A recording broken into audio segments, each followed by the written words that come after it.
পরবর্তী জেলা পশ্চিম বর্ধমান। মাননীয় মুখ্যমন্ত্রী যে পুজোগুলি আজ উদ্বোধন করছেন এই জেলার, সেগুলি হলো Upkar garden Durga Puja committee Asansol municipality, Kalyanpur আদি পূজা, Kalyanpur K sector Durga Puja committee, Asansol Rabindranagar উন্নয়ন সমিতি, এই প্রথম চারটি পুজোই আসানসোল মিউনিসিপ্যালিটির। চতুরঙ্গ পুজো committee Durgapur municipality, Dumurjala youth centre Durga Puja committee Durgapur municipality, প্রথম ছটি। তেমন ওখানে বিধান সহ মলয় ঘটক সহ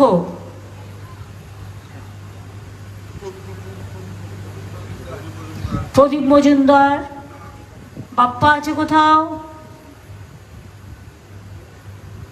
মলয়ের ভাই অভিজিৎ ঘটক,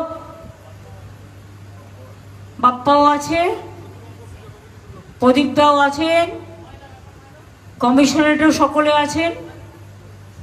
সবাইকে নিয়ে এই পুজো আনন্দে কাটান, খুব ভালো। Thank you so much.